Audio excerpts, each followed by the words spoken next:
السلام علیکم ورحمۃ اللہ وبرکاتہ۔ میرے محترم دوستوں، بھائیوں، بہنوں اور بیٹیوں، آج میں آپ کی خدمت میں علامہ اقبال صاحب کی کتاب ضرب کلیم سے ان کی وہ نظم پیش کرنا چاہتا ہوں جو کہ انہوں نے اجتہاد کے نام سے لکھی ہیں۔ آئیے پہلے نظم سنتے ہیں اور اس کے بعد اس کی تشریح۔ علامہ صاحب فرماتے ہیں کہ ہند میں حکمت دین کوئی کہاں سے سیکھے، نہ کہیں لذت کردار نہ افکار عمیق۔ حلقہ شوق میں وہ جرأت اندیشہ کہاں، آہ محکوم و تقلید و زوال تحقیق۔ خود بدلتے نہیں قرآن کو بدل دیتے ہیں، ہوئی کس درجہ فقیہان حرم بے توفیق۔ ان غلاموں کا یہ مسلک ہے کہ ناقص ہے کتاب، کہ سکھاتی نہیں مومن کو غلامی کے طریق۔ علامہ صاحب فرماتے ہیں ہند میں حکمت دین کوئی کہاں سے سیکھے۔ ساری ملت کے سامنے علامہ اقبال صاحب ایک سوال رکھتے ہیں اور پوچھتے ہیں کہ جو اللہ سبحانہ و تعالیٰ نے دین کو ہمارے لیے پسند فرمایا اس کی حکمت کیا ہے، دین کی حکمت ہم کس سے معلوم کر لیں، اور دین کی حکمت کیا ہے۔ ایک آیت جس میں اللہ سبحانہ و تعالیٰ فرماتے ہیں هو الذی ارسل رسولہ بالہدی والدین الحق لیظہرہ علی الدین کلہ ولو کرہ المشرکون۔ اللہ وہ ذات ہے جس نے اپنے پیغمبر محمد صلی اللہ علیہ وسلم کو مبعوث فرمایا، هو الذی ارسل رسولہ بالہدی، ہدایت کے ساتھ، و دین الحق، اور حق دین کے ساتھ۔ کس لیے ہیں؟ جب ہدایت بھی ہیں، ہدایت نور کو، روشنی کو کہا جاتا ہے۔ جب دین نہ ہو تو انسان اندھیرے میں رہتے ہیں۔ اب دین آ گیا، یہ ہدایت ہے، نور ہے، قرآن ہدایت ہے۔ و دین الحق، ایک شریعت آ گئی، حق شریعت، وہ کیا ہے؟ لیظہرہ علی الدین کلہ، کہ جتنی بھی دین ہیں باطل دینوں کو شکست دے دی جائے اور سب کے اوپر یہی دین غالب ہو جائے۔ ولو کرہ المشرکون، اگرچہ مشرک اور کافر ان کو یہ بات بری کیوں نہ لگے، یعنی اسلام کو، یعنی دین اسلام کو غالب کرنا، مغلوب کرنا نہیں ہے۔ اور غالب کرنا کیسے؟ نہ کہیں لذت کردار نہ افکار عمیق۔ دینی اسلام تب غالب ہوگا جب مسلمان میں لذت کردار ہو، اس کے کردار میں ایک لذت ہو، لوگ اس سے استفادہ کر رہے ہوں، انسانیت مستفید ہو رہی ہو۔ اس کو لذت کردار کہا جاتا ہے۔ یعنی مسلمان ایک راستے سے گزرے تو جس کی بھی نظر پڑے اس کی آنکھیں ٹھنڈی ہو جائے، ایسا کردار ہو مسلمان کا، تو وہ کردار بھی نہیں رہا۔ اور نہ افکار عمیق، عمیق کہا جاتا ہے گہرے کو، گہرائی کو، تو ان کے افکار بھی وہ گہرے نہیں رہے۔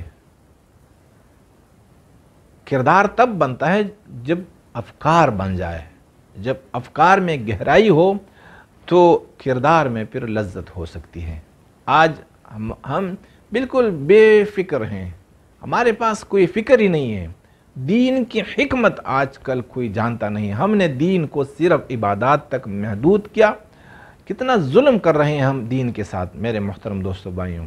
تو علامہ اقبال صاحب سارے علماء میں، جتنے بھی علماء ہیں، جتنے بھی پیران صاحبان ہیں، جتنے بھی مسلمان ہیں، یعنی دین جنہوں نے سیکھا ہے، تو ان کی نااہلی بیان فرما رہے ہیں کہ یا اللہ، میں ہندوستان میں دین کی حکمت کس سے پوچھوں؟ جنہوں نے دین پڑھا، جو دین پڑھا رہے ہیں، دین پڑھ رہے ہیں، ان میں لذت کردار نہیں ہے، ان کے افکار بھی گہرے نہیں ہیں، تو میں کس سے پوچھوں؟ پھر فرماتے ہیں کہ حلقہ شوق میں وہ جرأت اندیشہ کہاں، آہ محکوم و تقلید و زوال التحقیق۔ لذت شوق جو حلقہ ہے، حلقہ شوق میں وہ جرأت اندیشہ کہاں، جو حلقہ شوق ہے ہم انہیں کہتے ہیں جو تصوف والے صوفی حضرات جو کہا کرتے ہیں کہ بھائی ہم اللہ سے محبت کرتے ہیں، تو اللہ اور اللہ کے رسول صلی اللہ علیہ وسلم سے جو محبت کرنے کا دعویٰ کر رہے ہیں ان میں بھی وہ جرأت اندیشہ یعنی فکر کی جو جرأت ہے وہ نظر نہیں آ رہی ہے۔ وہ بھی صرف کہ بھائی یہ دعا پڑھ لو اور یہ ذکر کر لو اور یہ وظیفہ کر لو، یہ ورد کر لو، بھائی اتنا ثواب مل جائے گا، اتنا اجر مل جائے گا، وہ بھی ایسے ہو گئے۔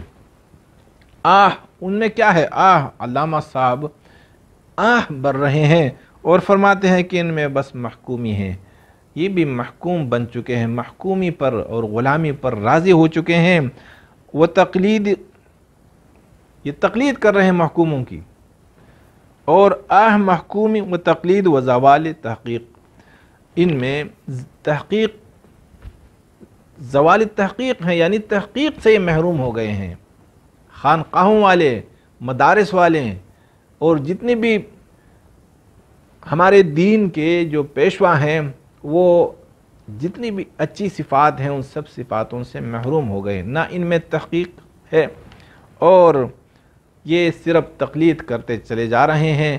دوسری اقوام وہ غیروں کی غلامی کر رہے ہیں، ان کے محکوم بنی ہوئی ہیں، تو ہمارے پیران حضرات، ہمارے علماء ہمیں بھی یہی درس دے رہے ہیں کہ بھئی تم بھی اسی طرح کرو۔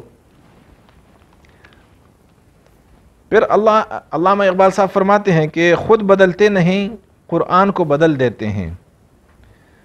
یہ جو ہمارے علماء حضرات ہیں، ہمارے پیر حضرات ہیں، یہ اپنے کردار کو نہیں بدلتے، کردار ان کا وہی ہے، یعنی یہ بد کردار ہیں، یہ وہ کردار نہیں ہے جس کردار کی تعلیم ہمیں قرآن اور سنت دے رہی ہے۔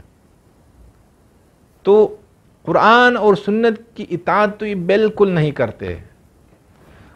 ہاں کیا کرتے ہیں، دین سیکھنی، دین تو سیکھ لیا انہوں نے، تو اب اس کی بدولت کیا کر رہے ہیں دین کے ساتھ، قرآن کو بدل رہے ہیں۔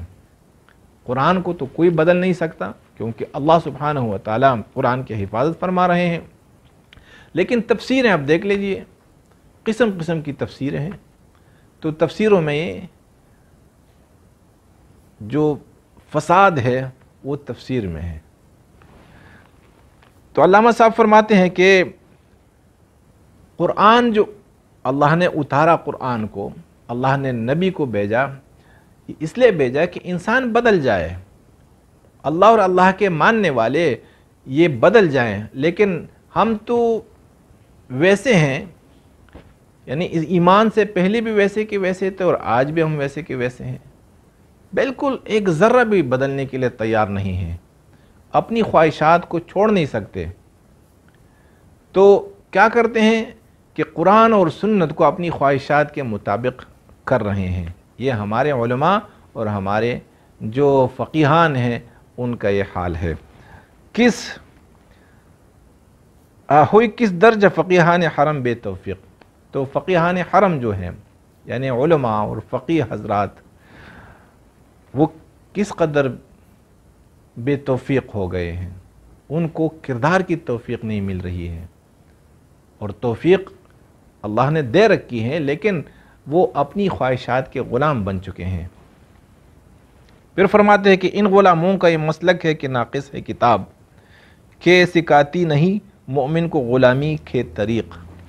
ان غلام، یہ سب غلام ہیں، ہمارے جتنے بھی علماء حضرات ہیں، تو سب کے سب خود بھی غلام ہیں اور ہمیں بھی غلامی میں گھسیٹ رہے ہیں۔ تو فرماتے ہیں کہ ان غلاموں کا یہ مسلک ہے کہ یہ جو قرآن ہے یہ ناقص ہے، اب یہ نافذ العمل کتاب نہیں ہو سکتی۔ ان کا یہ کہنا کہ بھائی وہ تو صحابہ تھے، اگر صحابہ کی کوئی بات کرتے ہیں، مثال دیتے ہیں کہ بھائی صحابہ نے تو یہ کیا، حضرت عمر رضی اللہ عنہ نے یہ کیا، حضرت ابوبکر صدیق نے یہ کیا، اور یہ حضرت علی صاحب نے، حضرت عثمان نے یہ کیا، تو یہ کہتے ہیں بھائی وہ تو صحابہ تھے، ہم تو نہیں ہیں۔ تو بھائی صحابہ وہ بھی ہماری طرح انسان تھے، جو وہ کر سکتے تھے کیا ہم کم ہیں ان سے؟ ہم نہیں کر سکتے ہیں۔ ہم کیا کیا نہیں کرتے ہیں دنیا میں ہم تو ان سے تیز ہیں، لیکن دین، قرآن اور سنت کی اطاعت میں ہم ان کو کیا سمجھ رہے ہیں، صحابہ کو ان کو ایسے انداز میں پیش کرتے ہیں۔ میرے محترم دوستو بھائیوں، آپ جو بھی کتاب اٹھائیں گے، کوئی بھی کتاب ہو، خصوصاً آپ دیکھ لیجئے نا، یہ ہمارے فضائل اعمال ہیں اور فضائل صدقات ہیں اور جتنی بھی کتابیں ہیں علماء نے لکھی ہیں، ان میں انہوں نے صحابہ کو ایک سپرمین کی حیثیت سے پیش کیا۔ ان کی کرامتیں اور ان کے عجیب عجیب قصے ہیں کہ انہوں نے یہ کیا، ان کے ساتھ یہ ہوا وہ ہوا۔ مقصد یہ ہے کہ صحابہ ایسے لوگ تھے کہ ان کی تقلید ہم کر ہی نہیں سکتے۔ انہوں نے جو کیا وہ کچھ عجیب قسم کی مخلوق تھی، اس لیے وہ انہوں نے یہ کر کے دکھایا۔ ہم انسان ہیں، کمزور ہیں، ہم نہیں کر سکتے۔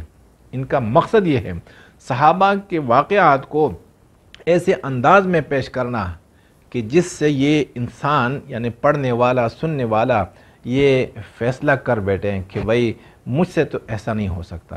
یعنی فضائل اعمال میں، فضائل صدقات میں لکھا ہے کہ وہ تو چھوڑ دیجئے، یعنی امام شافعی رحمۃ اللہ علیہ نے، فلاں امام نے فلاں میں ایک رکعت میں پورے قرآن کو ختم کیا، اور 50 سال ایک بندے نے 50 سال صبح کی جو نماز ہے وہ عشاء کی وضو سے پڑھی ہے، 50 سال تک۔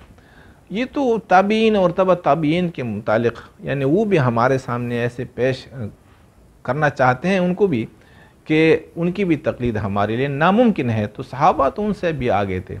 تو میرے محترم دوستو بھائیوں، یہ جو فرماتے ہیں کہ ان غلاموں کا یہ مسلک ہے کہ ناقص ہے کتاب، بس مسلک ان کا یہ ہے کہ یہ جو قرآن ہے، یہ جو سنت ہے، یہ ناقص ہیں ہمارے لیے، ہم کر نہیں سکتے۔ تو کیا قرآن صحابہ کے لیے اترا تھا؟ نبی صحابہ کے لیے آئے تھے صلی اللہ علیہ وسلم؟ نہیں، قیامت تک کے انسانوں کے لیے، اور جس نے بھی شہادت کا کلمہ پڑھا وہ کر سکتا ہے اللہ اور اللہ کے رسول صلی اللہ علیہ وسلم کی اطاعت۔ لیکن ہم اطاعت نہیں کرتے، ہم کیا کرتے ہیں؟ ہم قرآن اور سنت کو بدلتے ہیں، اور کہ سکھاتی نہیں مومن کو غلامی کے طریق۔ اس لیے قرآن ناقص ہے کہ یہ مومنوں کو غلامی کے طریقے نہیں سکھاتی، اس لیے یہ کتاب ناقص ہے، کیونکہ ہمارے جتنے بھی اسکالرز ہیں، ہمارے علماء ہیں، وہ صرف اور صرف وہ غلام زادے ہیں، اور وہ دانستہ طور پر یا نادانستہ طور پر ان کو خوش کر رہے ہیں، اور ہماری امت کو اور ہماری ملت کو ذلیل کرتے چلے جا رہے ہیں۔ میرے محترم دوستو بھائیوں، یہ علامہ اقبال صاحب کی نظم تھی، اگر آپ کو پسند آئی ہو تو دوسروں تک بھی پہنچا دیجیے گا۔ جزاکم اللہ۔